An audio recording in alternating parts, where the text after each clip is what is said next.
lain macam ni kan level lain macam sedang dia cari makanan untuk nak bagi kepada orang susah di tong sampah.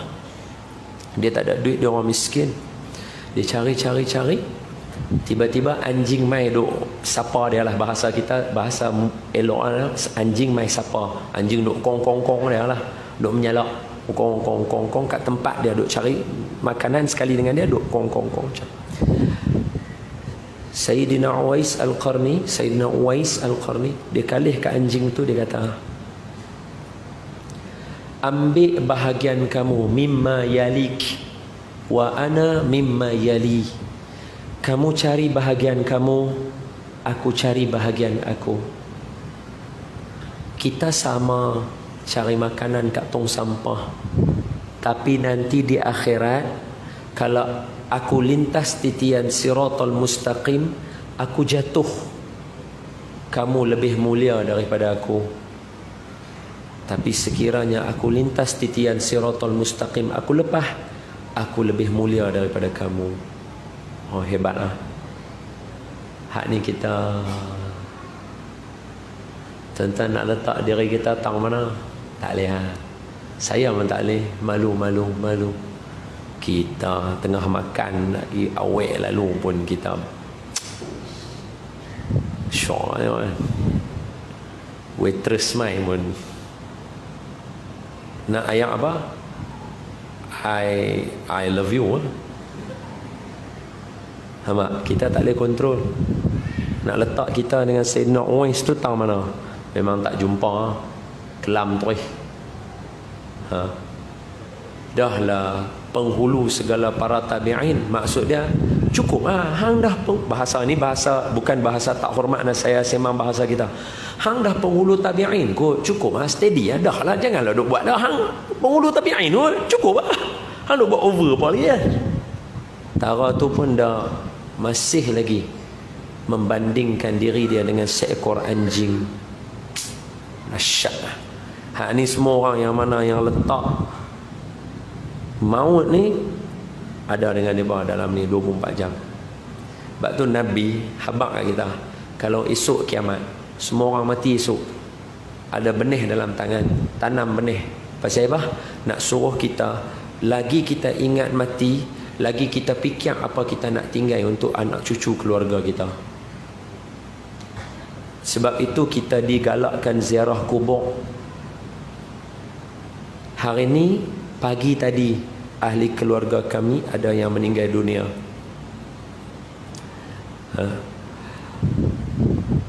Kita semua digalak menziarah kubur. Sebab apa? Sebab nak suruh kita tengok kubur tu. Contoh okay, kita tu ambil Malaysia lah. Nanti kalau kita ambil, nanti ada orang terasa diri ke apa ke. Okay, khalas. Ambil Madinah. Kita pergi Madinah, kita tengok perkuburan Baqi'. Kan pejuang-pejuang hebat kan. Antara orang yang dikuburkan di perkuburan Baqi' itu adalah Sayyidina Sa'ad bin Mu'adh Al-Ansari. Belakang sekali. Nanti kalau tuan-tuan pergi tengok ni. Nanti kalau tuan-tuan pergi ke Madinah, saya tunjuk tuan-tuan buat cara macam ni. Orang perempuan pun nanti boleh tengok kubur, okey? Nanti saya tunjuk. Sebab selalu orang perempuan tak biasa tengok kubur Baqi', tengok gambar ayah. Okey, ni saya tunjuk cara macam mana nak pergi. Tak ada masalah. Saya bawa 600 orang pergi tengok. Semua boleh tengok. Bergilir-gilir saya bawa. Semua boleh tengok. Walaupun tak masuk dalam maqam. Macam mana cara dia? Di sini Masjid Nabawi, seluruh ni Masjid Nabawi.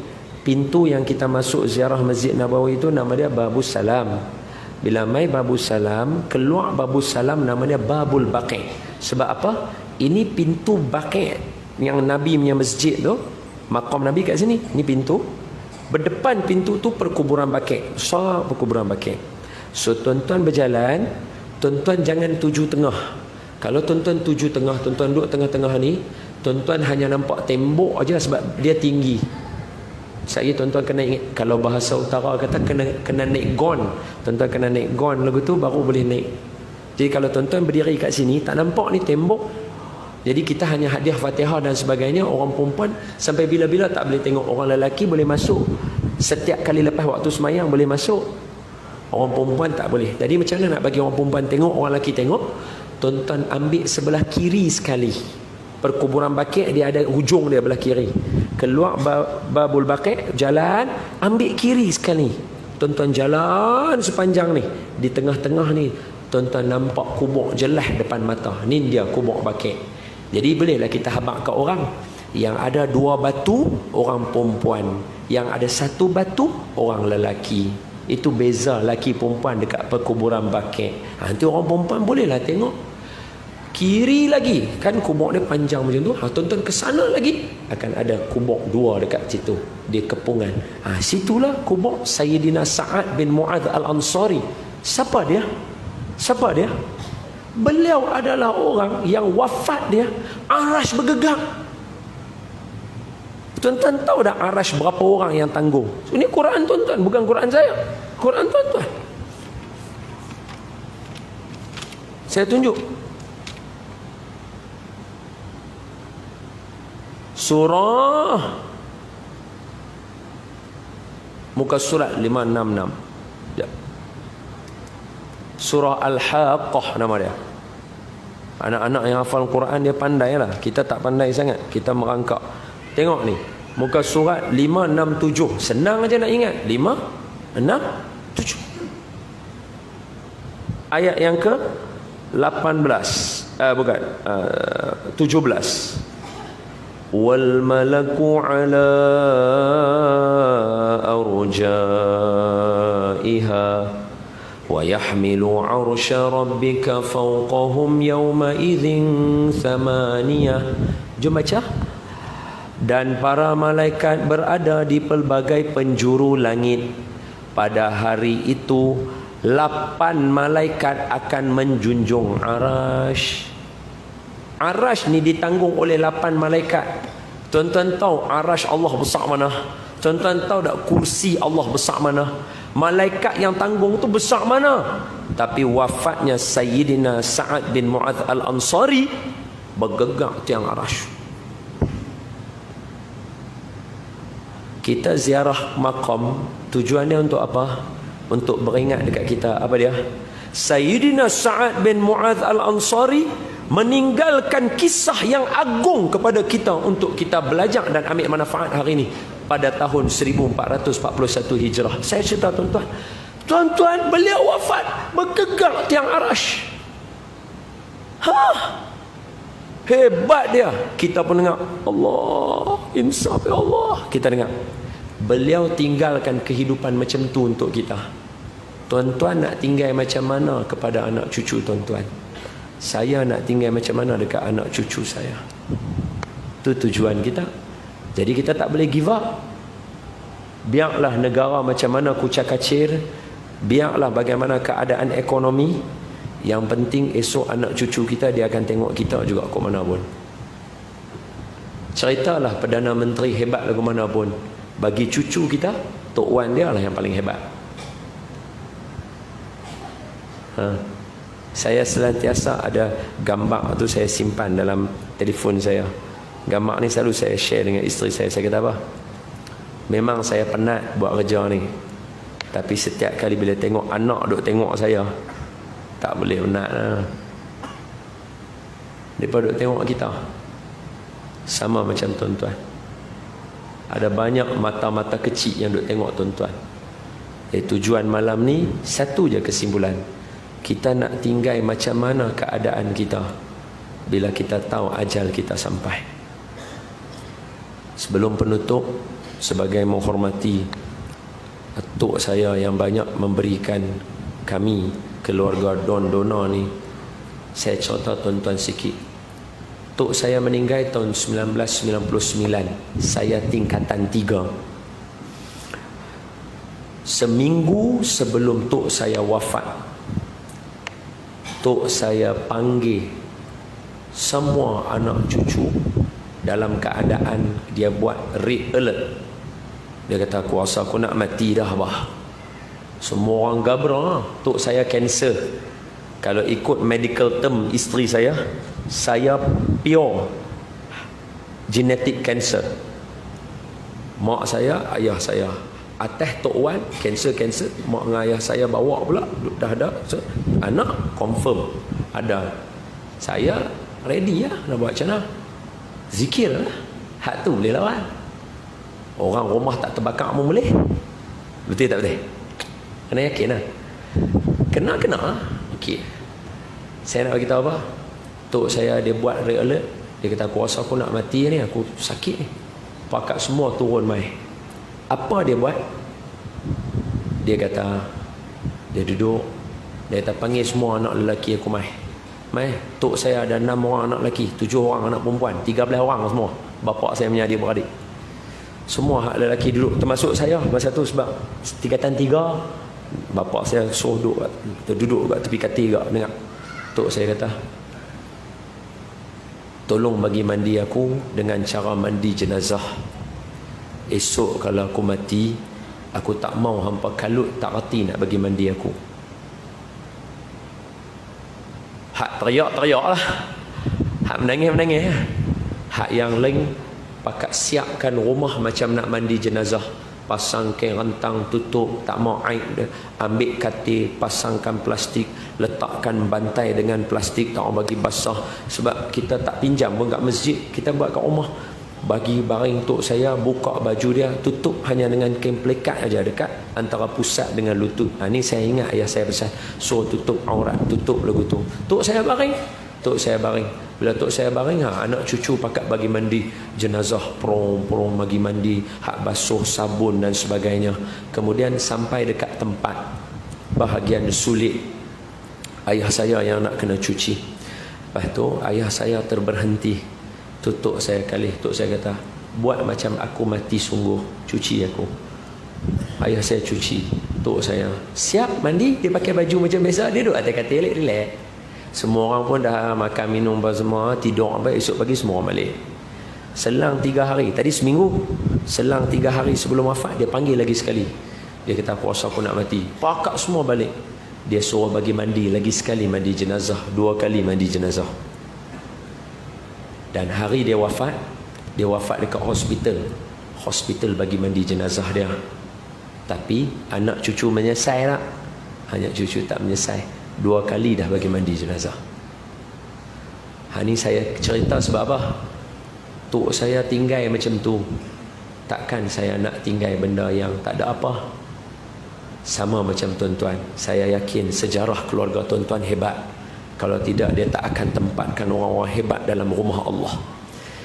Jadi kalau Tok Wan tuan-tuan, istilah hari ni kalau Tok Wan tuan-tuan cool, takkan tuan-tuan biasa. Mesti lagi coolest lah.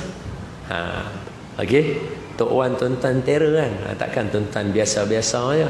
Mestilah kena terror. Tinggalkan yang baik untuk keluarga. Andai ku tahu ajalku. Okey, minta ampun, minta maaf. 9 suku cukup lah. Esok kerja kan. Tuan-tuan nampak macam tak mau berhenti tu. Berhentilah. Esok kita mengaji lagi. Nah, yang baik daripada Allah, yang lemah daripada saya minta ampun, minta maaf sekiranya saya tak pandai bawa cerita. Sebab saya pun takut cerita apa ni tak sedia untuk kiamat, apa tak mau mati. Tengok saya pun tak ada pakai jahanam. Jadi saya pun cerita pada ukur baju di badan sendiri. Ada 3 cerita dalam ni yang saya tak cerita dekat tuan-tuan. Saya sebut je dalam nota saya. Balik nanti baca. Satu cerita Abu Lubabah dengan Abu Dahdah. Mereka 2 orang dalam satu cerita yang sama. Tak apa kalau tuan-tuan buka internet, dia kata Abu Lubabah orang lain, Abu Dahdah orang lain, tak ada masalah. Cerita dia tu yang paling penting. Okey, macam mana mereka berkira tentang sepohon pokok kurma, Nabi gantikan pokok kurma duduk di syurga. Abu Dahdah dengan Abu Lubabah. Yang kedua, Abu Dujanah radhiyallahu anhu. Abu Dujanah radhiyallahu anhu. Tadi Abu Lubabah radhiyallahu anhu. Abu Lubabah perang Badar. Abu Dahdah seorang lagi, 2 orang cerita yang sama. Seorang lagi Abu Dujanah, Nabi bagi pedang dekat dia. Nanti tuan-tuan baca cerita mereka dengan pokok kurma. Pokok kurma aja cerita dia dengan mereka ni. Tapi hebat mereka. Sebab apa? Depa letak Nabi, kalau aku buat, aku dapat pokok kurma kat syurga kah? Nabi kata, kalau hang buat, hang dapat pokok kurma dekat syurga. Daun dia daripada daun dia daripada zamrud, buahnya daripada delima, semua batu-batu syurga. Nabi kata, pokok tu terus pi, aku ada 600 pokok, hang ambil satu pokok, hang mai kat aku, hang ambil 600 pokok, aku bagi kat hang. Tu kawan tu ambil 600 pokok ladang dia, kurma terbaik. Tuan-tuan pergi dekat Madinah, tanya mana ladang Abu Dahdah, orang akan tunjuk ladang Abu Dahdah dekat mana. Sampai hari ni 1441 tahun, hebat dia punya ladang dia. Dia kata kat kawan dia, hang tukar aku beli, hang ambil 600 pokok, aku nak satu ni je. Dapat pergi jumpa Nabi, ni pokok yang Nabi nak, saya wakaf. Nabi kata, pokok kurma satu ada dekat hang dalam syurga. Dia balik rumah dia pergi dekat ladang dia balik yang 600 pokok. Dia kata kat isteri dia, dah keluar, ni bukan ladang kita. Isteri dia kata, kenapa apa? Aku dah gantikan ladang ni dengan pokok kurma kita satu dekat syurga. Isteri dia kata, Allah, untungnya perniagaanmu wahai Abu Dahdah. Isteri dia kata lagu tu, kemah. Saya risau juga kalau hari ni abang belum tentu masuk syurga lagi bang. Jahanam. Okey, itu cerita. Nanti tanda baca. Okey, antum cerita habis. Wallahu a'lamu bis-shawab. Aqulu qawli hadha wa astaghfirullahal azim li wa lakum wa lisairil muslimina wal muslimat wal mu'minina wal mu'minat fastaghfiruh faya fawzal mustaghfirin wa ya najatat taibin. Bismillahirrahmanirrahim. Allahumma shrah bil Qur'anil azim sudurana wa yassir bihi umurana wa 'azzim bihi ujurana wa wassi' bihi arzaqana ونور به قلوبنا وقبورنا وقبور آبائنا يا رب العالمين. اللهم فقهنا في الدين وعلمنا تأويل واهدنا صراطك المستقيم. Ya Allah, kurniakanlah kepada kami dan seluruh jemaah Masjid An-Najihin, diampunkan segala dosa yang lalu dan yang akan datang, yang sengaja atau tidak sengaja, yang terang atau yang tersembunyi. Ya Allah, kurniakan kepada semua jemaah Masjid An-Najihin hari ini, andai ada hajat mereka tolong tunaikan, andai ada permintaan mereka tolong kurniakan, andai ada lintasan hati mereka tolong jawab. Ya Allah, ya Allah, jauhkanlah kami semua, wahai Tuhan yang Maha Penyembuh, yang menyebutkan dalam Al-Quran, fa idza maridtu fahuwa yashfin, maka tolong jauhkan kami, sembuhkan kami umat Nabi Muhammad sallallahu alaihi wasallam daripada wabak penyakit dan balak yang datang menghampiri kami. Ya Allah, kepada anak-anak kami, jadikan mereka anak-anak yang soleh, yang menjadi penyejuk mata hati kami. Terangkanlah hati mereka, tenangkan jiwa mereka, luaskan pemikiran mereka, tajamkan ingatan mereka, jadikan mereka anak-anak yang soleh dan soleha. Ya Allah, untuk ibu bapa, jadikanlah ibu bapa yang ada di sini ibu bapa yang soleh dan mempunyai sifat sabar dan qanaah yang tinggi, agar mereka dapat ditempatkan menjadi jiran kepada Nabi Muhammad sallallahu alaihi wasallam. Allahumma ja'alna min ahlil khair. Ya Allah, jadikan kami di kalangan orang-orang yang baik, sayangkan orang-orang yang baik, duduk bersama orang-orang baik dan dicintai oleh orang-orang yang baik. Ya Allah, seperti mana nama masjid ini An-Najihin, jangan Engkau keluarkan kami dari masjid ini, melainkan Engkau najahkan kami daripada api neraka-Mu. Wa sallallahu ala sayyidina Muhammad walhamdulillahi rabbil alamin. Taqabbalallahu minkum. Assalamualaikum warahmatullahi wabarakatuh. Terima kasih kepada Ustaz Prof.